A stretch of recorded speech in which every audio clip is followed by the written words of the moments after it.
I thought I would write a blog post with a few ideas that I learned recently concerning cosmology, especially that of black holes. I start with a recent poem of mine named Philosophy, Cosmology, Dissertata. Spoken waves reach a shore with entangled waves, cords that built it. Waves form days' interference sprays. Light formed rays that wield it. Every morning's course through quantum fields brings more space-time fusion, deterministic shadows pass. Building presentation with future's mystery, intellect slips strike faults where memory drips tectonic plate faded floaters on molten cores. Subducting history, adrift in the confluence of senses forms being and becoming automatic interpretations of tenses, for the love of matehood is deceived by the governance of death. Another rhyme of reflections, cold wind, storms, downdraft, holographic kingdom, event horizons. The Savior arisen apart from mimic worlds, punctuating the sharpness of reality. Maybe it is the goodness of God that makes true physical theories beautiful. At the core of the cloud of uncertainty, love may surpass even mathematics as the explanation elevating standards. That is, aesthetics may be at the end of scientific researches. The lie of personality and goodness of God is the foundation for human understanding, while quanta are captured and interpreted by minds rather than machine sensors. One can be thankful that mathematical physicists are hard at work. It seems as if theoretical physicists are discovering philosophy enough to sprinkle some into their popular cosmology works. I don't invariably enjoy that, although I appreciate the effort. So much of philosophy reinforces other prior and later philosophical works that merely selecting a few books out of context and going with those ideas to support one's own opinions can leave a lot of contradictions in place apparent to those with deeper reading and contemplation of the field. One buys those popular cosmology books to learn physics' current ideas rather than philosophy. At least that's why I read them. There is a present difference of opinion and popular exposition on the topic of reality and if the universe or time are real or illusory. There is also a debate concerning if the human mind is real, or simply a working concatenation of sense data feedback loops that believes it's real, though it exists in a quantum field with characteristics of monism and pluralism simultaneously. In another post, I wrote about waves comprising everything that exists, that is created, waves echoing about space-time perhaps, interfering with their own forms, thereafter generating fractions of waves and compounding forms that may be at the heart of the contingent universe. Nominalism and realism are useful terms in the philosophical practice of analytic philosophy, aka linguistic philosophy. Language is made up of words in smaller and larger units that are all variables and comparable to algebraic variables. They are given values through association with real objects and other words, or in the case of mathematics, with abstractions. Some theoretical physicists like to use the word relational to describe the nature of words in the quantum field too, when they are using English instead of math. Relational has a smart sound to it since it shares a root with Einstein's relativity theories, the special and general. The word reality is also variable and has different meanings to different people on different occasions of its use. Reality as a word has a meaning within a particular lexicon of words. If a theoretical physicist argues that time is real, he is in effect saying something like A equal B and needs to give values to each variable himself. So the question of what is real requires the word real to be defined by the scientists. It is itself a relational referent item, getting its value selected from a lexicon of word meanings. What is real can have nearly an infinite number of answers if one wants to be argumentative about the pint. Rather than philosophy, though, I wanted to write about physical cosmology ideas since those are what I wanted to make a few notes about to recall later.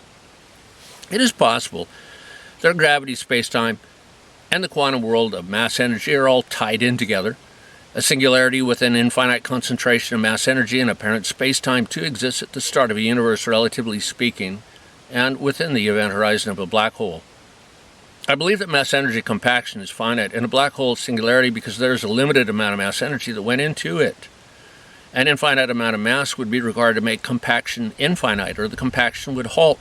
Sure, it could compact to a smaller degree infinitely, nearly in an Eliadic sort of way, yet that would at least seem to violate some kind of quantum principle. Neither should the singularity be able to shrink with infinite density because at some point it might just not exist. If the singularity is taking space-time along with it into the singularity, it should have a big rip and cut itself off from space-time outside the event horizon. Obviously, the event horizon continues to exist, though. So the infinite shrinking must have a finite limit in some sort of proportion to the amount of mass energy that went into it. Plainly, it is possible that singularity could have severed itself from space-time altogether and went really infinite, imploding itself inward or going through to some other form or place in another universe, perhaps. And the change wasn't outwardly noticed by those outside the event horizon because of the time difference within and without.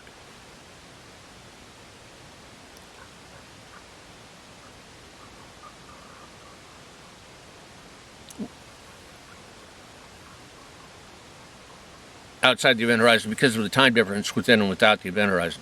Scientists seem to think that space-time may itself be a thing comparable to quanta and is composed of granular units that are extremely small, maybe too small to theoretically measure. Space may also have energy embedded in it, or actually be a form of energy, so that it can emit virtual particles in empty space that briefly appear and then return to nothingness of space-time. Probably, there is a true empty space that holds the unified field of space-time.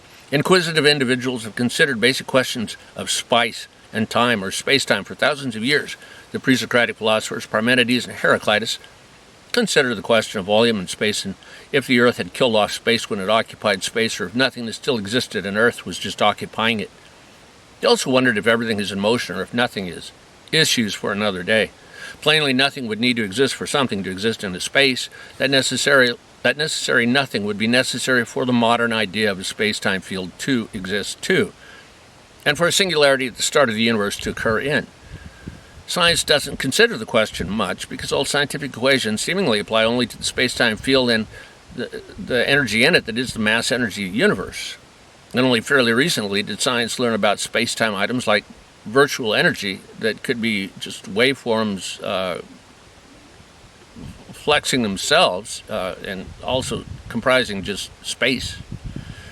The accelerating expansion of space-time energy, etc. There's also the lexicon problem in that space and unified space and time term space-time can have different referent meanings.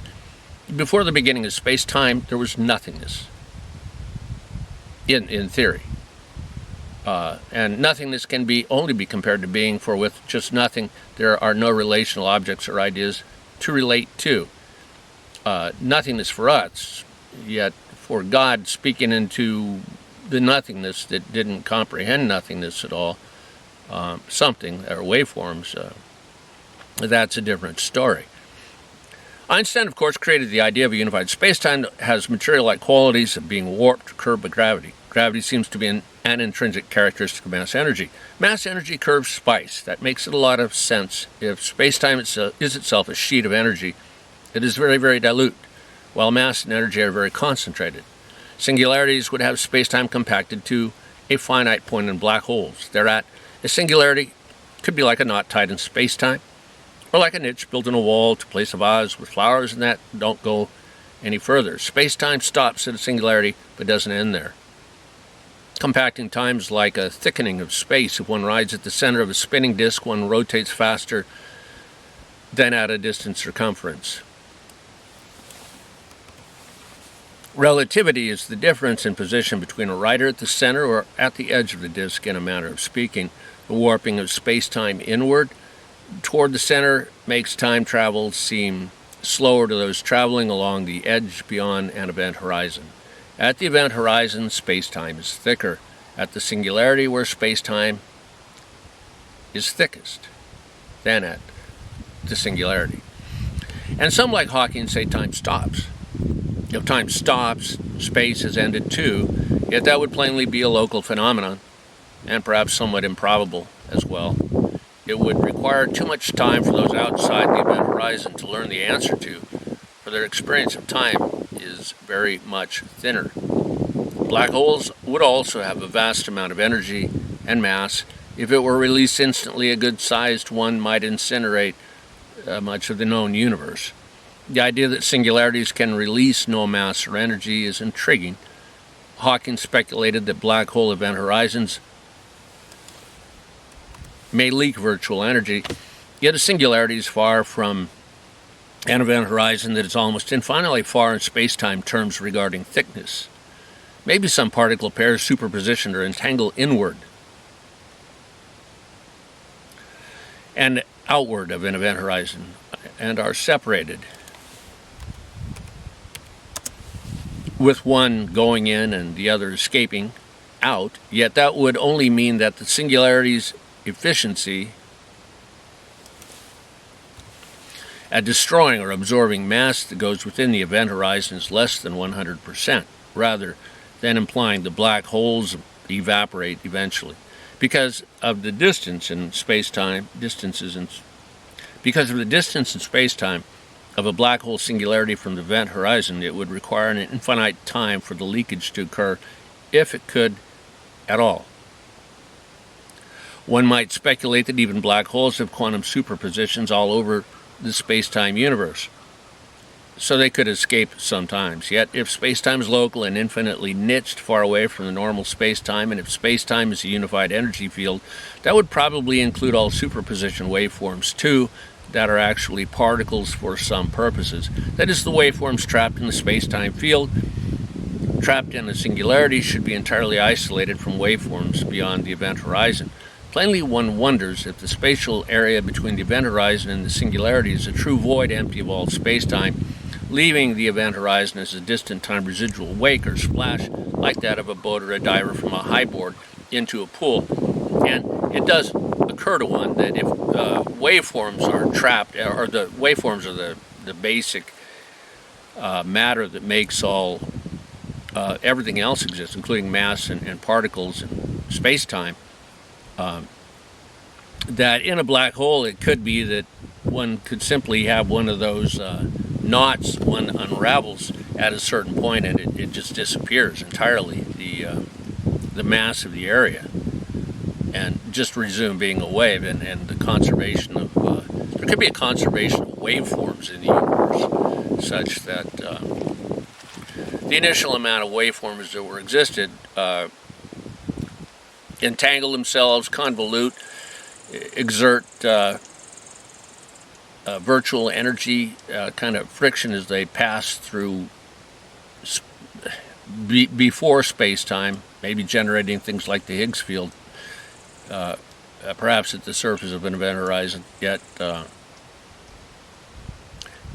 under the extreme gravity and compaction of space-time, perhaps the entire essence of all that exists disappears. I think that was an eagle out there. There are often eagles here. Anyway, I guess that was it for reading this.